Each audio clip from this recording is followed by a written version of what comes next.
The conflict between the United States and Iran continues to intensify as both sides launch another round of military strikes. President Trump's immigration enforcement strategy is drawing renewed attention following several deadly encounters involving ICE officers. Could Americans soon stop changing their clocks twice a year? We have the latest on legislation that could make daylight savings time permanent. Plus, LakeFront TV's Ken Facey has an update on Burlington's highly anticipated opening in Leesburg. And later, we'll visit the Dabney Aquatic Center, where swimmers of all ages are learning life-saving skills this summer. Welcome to the Lake Report.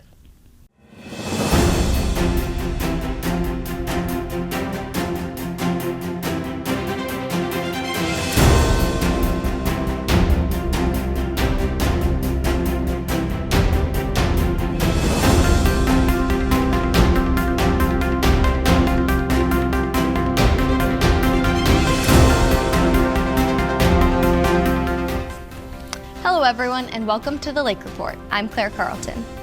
Thanks for joining us as we bring you the stories that matter most from across Lake County and around the nation. Let's get started. We begin with the latest developments in the conflict with Iran. The United States launched another round of military strikes Wednesday as fighting between the U.S. and Iran continued to intensify. The latest attacks come after President Trump reinstated a blockade on Iranian ports, including the strategic Strait of Hormuz. Regional officials say Kuwait, Bahrain, and Jordan also reported incoming Iranian missiles and drones as tensions spread across the Middle East. Iranian officials say more than 260 people were injured in the latest round of airstrikes, with dozens reported killed in recent days. This remains a rapidly developing story and will continue to monitor the latest developments. President Donald Trump says immigration and customs enforcement officers should continue conducting vehicle stops, appearing to reverse guidance announced just one day earlier. The proposed pause followed several deadly encounters involving federal immigration officers. Homeland Security Secretary Mark Wayne Mullen later said he and the president are aligned and want ICE officers to have every available option while carrying out their mission. Federal immigration enforcement has come under renewed scrutiny following several deadly incidents in Florida, Texas, and Maine over the past week. Investigations into those encounters remain ongoing. Could Americans soon stop changing their clocks twice each year? The U.S. House has approved the bipartisan Sunshine Protection Act, which would make daylight saving time permanent nationwide. If approved by the Senate and signed into law, Americans would no longer spring forward in March or fall back in November. Supporters say the change would provide more evening daylight year-round, while opponents point to darker winter mornings. For now, the proposal still faces additional action before becoming law. Turning now to stories making headlines across Lake County. 2 Lake County school principals are facing DUI-related charges after separate traffic stops involving the same vehicle in Claremont. Authorities say Jennifer Jimenez was stopped shortly after 2 a.m. on July 5th while driving a white Jeep. Her passenger, Christina Alcalde, was considered too impaired to drive. Police say Alcalde later returned to the vehicle and was stopped while driving it several hours later. Both women have pleaded not guilty to the charges.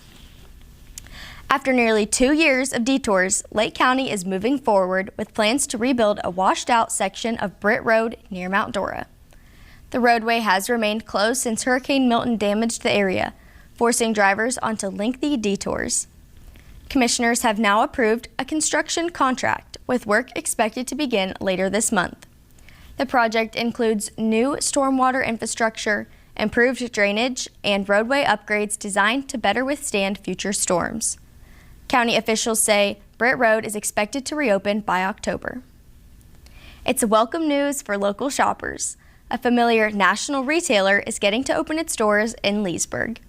LakeFront TV's Ken Facey has the latest on Burlington's progress and when the new store is expected to welcome its first customers. Hey Claire, the building behind me may look very familiar to you, Leesburg and Lake County residents, as it was the old Big Lots located on US Highway 27. However, the building is currently being transformed into a new Burlington coat factory that's expected to open in spring of 2027. The company recently announced as a part of its development plan that this location here in Leesburg will be its 129th location in the state of Florida. Burlington Coat Factory was known for their highly discounted winter wear. Over the years, it had shifted into the highly discounted stores. Located next to Burlington Coat Factory will be stores like Marshall's, Aaron's, and Beal's. Yeah, Claire, preparations are underway to ensure that this is ready and open for Leesburg and Lake County residents in the spring of 2027. Reporting for the Lake Report, I'm Ken Facey. Thank you for that report, Ken. A new Renaissance Fair is coming to Lake County this fall. The Autumn Gather Indoor Renaissance Fair will debut over 2 weekends, November 14th and 15th and November 21st and 22nd. At the Lake Square Mall in Leesburg, following the cancellation of the longtime Lady of the Lakes Renaissance Fair. The indoor, family-friendly event will feature live entertainment, artisans, vendors, children's activities, workshops, and a medieval-themed ball for adults. Organizers are also partnering with 2 local nonprofits, the Care Closet, which helps fight childhood hunger, and the Lake County Humane Society, while inviting many of the performers and vendors from the former Renaissance Fair to take part. For more information or to become a vendor, performer, or volunteer, email gathersocialco@gmail.com. The Lake County School Board is beginning its search for the next superintendent. Current Superintendent Diane Cornegay is scheduled to retire at the end of the 2026 through 2027 school year. Board members say they're looking for a candidate with extensive experience in Florida's public school system, including significant leadership experience. The board hopes to select the district's next superintendent by the end of October.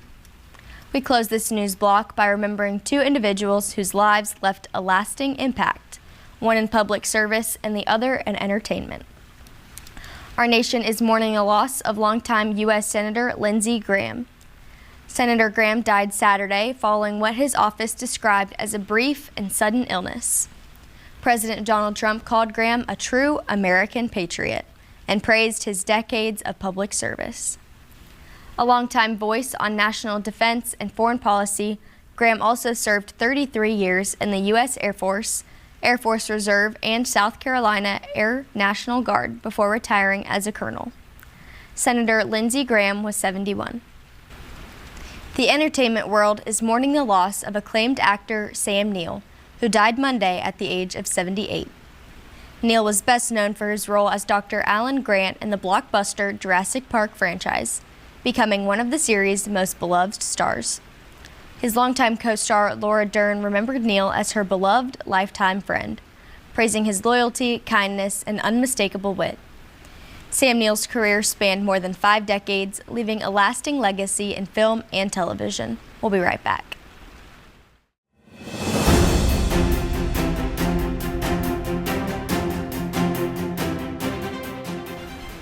Summer is in full swing, and while a trip to the pool is a great way to beat the Florida heat, it's also the perfect time to learn a skill that could save a life. At the Dabney Aquatic Center in Leesburg, swim lessons are helping children and adults become safer and more confident in the water. Here's a closer look.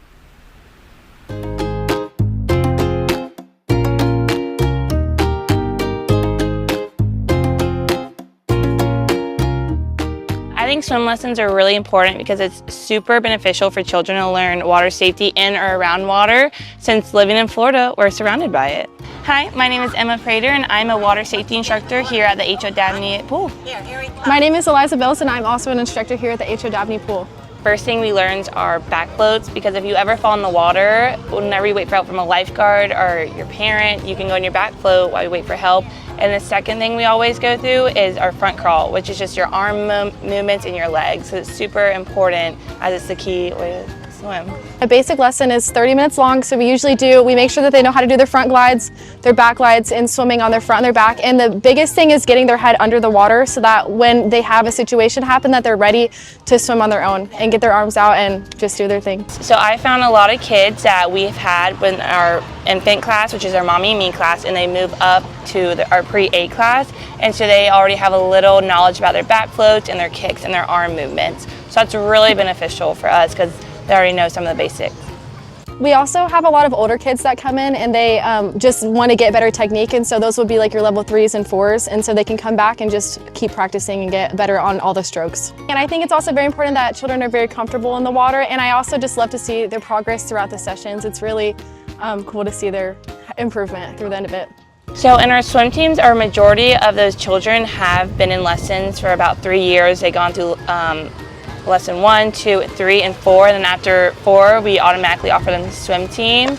And that's how they got so good, is by doing lessons. And sometimes they might have to repeat a level 1 or level 2, but it's just a big technique training, which is really good for the children. I have such a caring heart for children in the community. I just want to teach kids how to swim, and because you know them for so long, it's like you almost have a little special bond with the children. The reason I come back every summer is because I feel like it's such a good environment. We just have amazing guards here as well, and I love seeing the kids progress, like I said earlier. Every time when they come and learn, and by the end of it they can swim, or even if they don't, they just get more comfortable with the water, and so it's really awesome.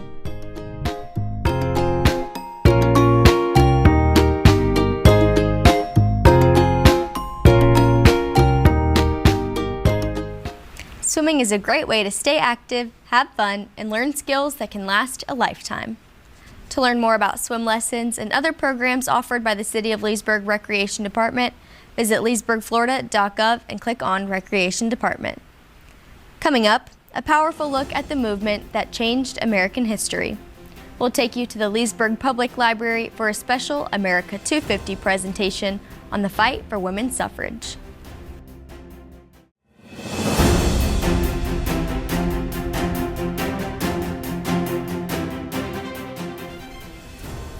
One of the best ways to honor our nation's history is by remembering the people who helped shape it.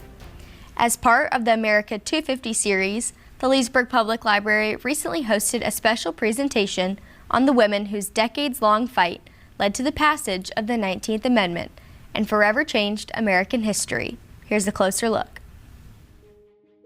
From the beginning of the United States of America until 1920, women did not have the right to vote in the United States of America. The fight for women's suffrage spanned 72 years. And it started at the 1848 convention in Seneca Falls, and it wasn't until 1920 that the 19th Amendment was passed, giving women the right to vote. So that was a period of 133 years, more than half of our 250 years of existence.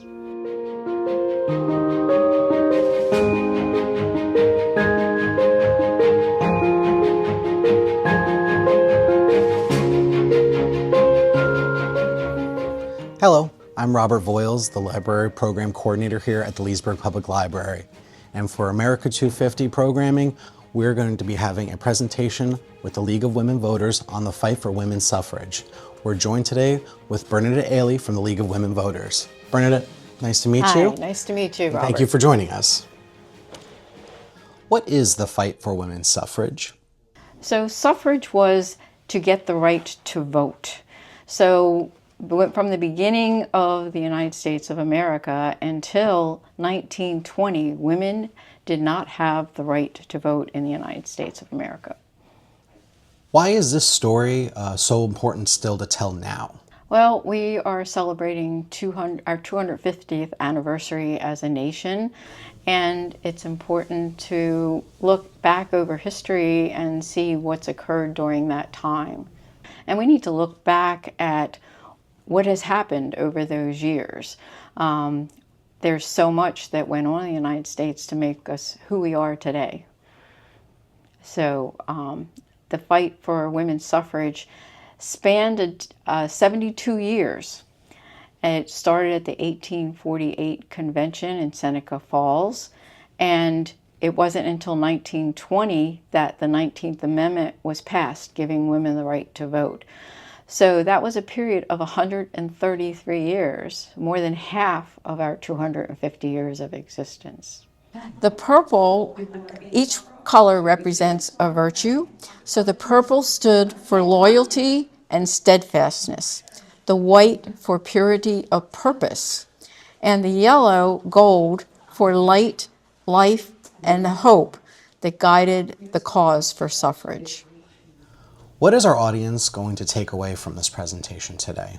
I hope that they will appreciate the fight for women's suffrage, because it was a fight. What a big fight the women that preceded us went through in order to get the right to vote. Within the United States, there's not a fight specifically for women's suffrage. We do have the right to vote. However, there's still institutionalized injustices in the system today, and we want to address those issues. What our goal is to educate the public and to fight that every person in the United States that is legally allowed to vote has that right to vote. Thank the Leesburg Library for having us. Thank you so much for joining us today, Bernadette, for your informative presentation to our community. So you're more than welcome. Thank you for having me. Thank you. And for more events and programs here at the Leesburg Public Library, be sure to check out our website and follow us on social media. America's story is made up of countless individual stories, people whose courage, determination, and service helped shape the nation we know today.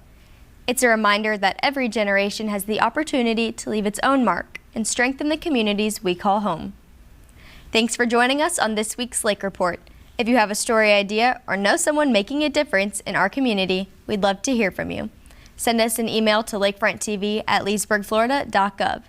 Be sure to like and follow Lakefront TV on social media, and don't forget to download the free Lakefront TV app so you can take your hometown station with you wherever you go. Until next time, I'm Claire Carlton. Get outdoors, explore, and enjoy this special place we're proud to call home. We'll see you next time.